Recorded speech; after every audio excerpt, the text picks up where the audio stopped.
Sir ಹಂಗೆಲ್ಲ ಮಾತಾಡ್ಬೇಡಿ sir. ದುಡ್ಡು ವಿಷಯದಲ್ಲಿ ಮೊದಲು ನನ್ನ ಹಾರ್ಟ್ ಸ್ವಲ್ಪ ವೀಕು. ಅದು ಅಲ್ಲದೆ ನಮ್ಮ ಮನೆ ಬೀರು ಒಳಗೆ ಒಂದ್ಸಲಿ ಲಕ್ಷ್ಮಿ ಒಳಗೆ ಬಂದ್ರೆ ಹೊರಗೆ ಹೋಗೋದಲ್ಲ ಅನ್ನತ್ತೆ. ಈ ಮದ್ವೆ ನಡೆಯಲ್ಲ ಅನ್ಸುತ್ತೆ. ನನ್ನ ಮಗಳು ಯಾವನ ಕಿತ್ತೋದ್ ನನ್ನ ಮಗನ ಲೋ ಮಾಡ್ಬಿಟ್ಟವಳೆ. ಅವಳು ಅಂತವಳಲ್ಲ. ಆ ಚಾಲಾಕಿ ನನ್ನ ಮಗ ಅವಳನ್ನ ನಂಬಿಸ್ಬಿಟ್ಟು ಒಪ್ಪಿಸ್ಬಿಟ್ಟವನೆ.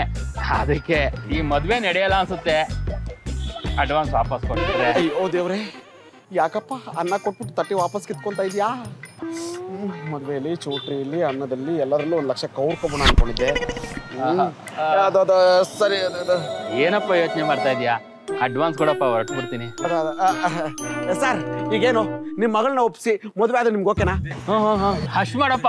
ನೀನೇನಾದ್ರೂ ಈ ಮದುವೆ ಮಾಡಿಸ್ಬಿಟ್ರೆ ಆಡಿರೋ ಮಾತಿಗಿಂತ 20,000 ರೂಪಾಯಿ ಜಾಸ್ತಿ ಕೊಡ್ತೀನಿ.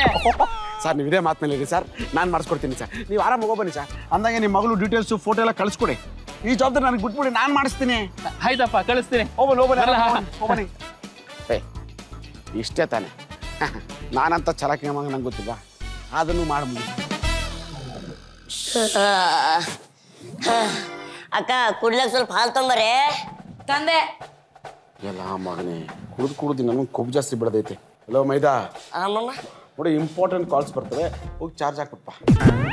ಚಾರ್ಜ್ ಹಾಕಕ್ಕೆ ಇವನಿಗೆ ಕೈಕಾಲು ಮುರಿದಾಗಿತ್ತಾ? ಈಗ ಏನಾದರೂ ಹೇಳಿದ್ ಮಾಡಿಲ್ಲ ಅಂದ್ರೆ ನಿಜವಾಗ್ಲೂ ಕೈಕಾಲು ಮುರಿದಾಕ್ತೀನಿ. ಹೋಗಲಿ.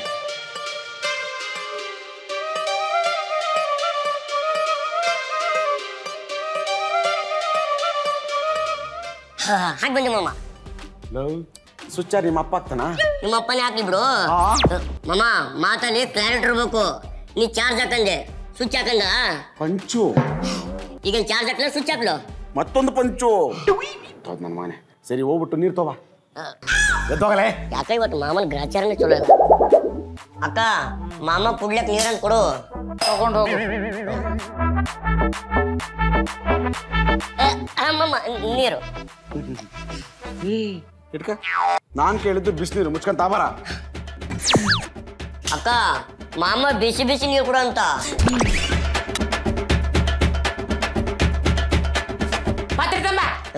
ಹಿಂಗ ಅವಾಗ ಬಿಸಿ ಮುಡ್ಸಿಲ್ಲ ಅಂದ್ರೆ ತಿಂದಿದ್ದು ಅರ್ಗದೇ ಇಲ್ಲ ಅಂತೆ. ಬೇಗ ತಾಬರ್ಲೇ. ತಾಬಾರ ನೀರು ಬಿಸಿ ಬಿಸಿ ಇದೆ. ಈಗ ಗೊತ್ತೈತಮ್ಮವ ಯಾರು ಬಿಸಿ ಮುಡ್ಸ್ತಾರಂತ. ನಮ್ಮ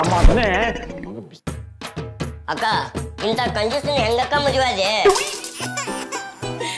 ಚೋಟು, ಆ ದುರಂತದ ಬಗ್ಗೆ ಮಾತಾಡಬೇಡ. ನನಗೆ ಅಳುನ ಬಂದಂಗ ಆಕೈತು. ಅಕ್ಕ ನೀನೇನ್ ತಲೆ ಕೆಡಿಸೋಬೇಡ. ನನ್ನ ಬೆಲೆ ನಿನ್ ಬೆಲೆ ಏನಂತ ಇಷ್ಟಲ್ಲೇ ಮಾವು ಪ್ರೂವ್ ಮಾಡಿ ತೋರಿಸ್ತೀನಿ. ಯಾವ ಗ್ಯಾರಂಟಿ ಚೋಟು? 100% ಅಕ್ಕ. ಇಷ್ಟಲ್ಲೇ ನನ್ನ ಲೈಫ್ ಚೇಂಜ್ ಆಗ್ತದಕ್ಕ. ನೀನ್ ಹೇಳದಂಗ್ ಕುಣಿಸ್ತೀನಿ ಅಕ್ಕ. ಮಾವು ಸ್ವಲ್ಪ ಬೈಯಕ್ಕ. ರೀ ಯಾಕ್ರಿ ಹೋಗಿ ಬಂದು ನನ್ನ ತಮ್ಮಗ ಗಂಟು ಬಿದ್ದೀರಂತ ಬಾಯಿ ಬಂದಾಗ ಬೈತೀರಂತ? ಹ್ಯಾಂಗೈತ್ ಮೈಗೆ? ಏನ್ ಅನ್ಕೊಂಡಿರೋ ಕೆಪಾಸಿಟಿ ನೀವು? ನೋಡ್ರಿ, ಈ ಅಕ್ಟೋಬರ್ ಹೋಗಿ ನವೆಂಬರ್ ಹೋಗಿ ಡಿಸೆಂಬರ್ ಬಂದ್ರ ಜನವರಿದಾಗ ಒಳ್ಳೆ ಟೈಮ್ ಬರ್ತದಂತ ಫೆಬ್ರವರಿ ಗುರುಗಳು ಹೇಳ್ಯಾರ.